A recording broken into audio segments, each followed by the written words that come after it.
Now to that Survivor firestorm. It was sparked when one contestant on the long-running reality show outed another as transgender.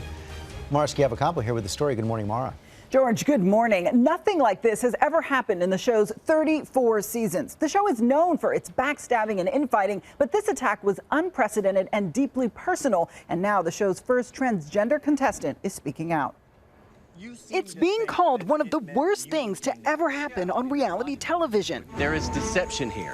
Yeah. Deception on levels, Jeff, that these guys don't even understand. Survivor contestant Jeff Varner outing fellow competitor Zeke Smith as transgender in front of the entire cast, cameras rolling. Why haven't you told anyone you're transgender? The tribe reacting in outrage. What I'm showing is a deception. But that's personal. It has nothing to do with it. The revelation came as Varner, a 50-year-old real estate broker, fought to stay on the island. Smith, a 29-year-old New York-based asset manager, first reacting in stunned silence, then explaining why he chose not to share his gender identity with the group. I didn't want to be like the trans Survivor player. I wanted to be Zeke, the Survivor player. Later telling CBS's The Talk about his shock at being outed. And there was this primal instinct in me which just said, run.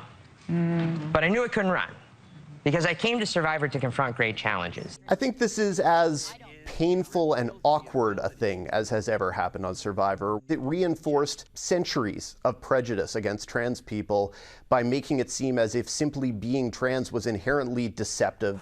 In a statement, CBS says they consulted with GLAAD and Smith about airing the episode, adding, "We believe this episode has provided an unexpected but important dialogue about acceptance and treating transgender people with respect."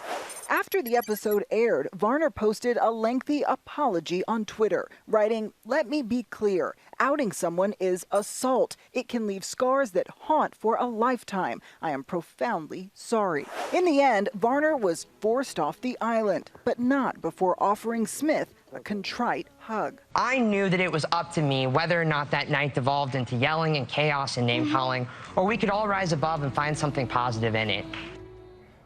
Now, while Smith says that he has forgiven Varner, he adds that forgiveness does not require friendship.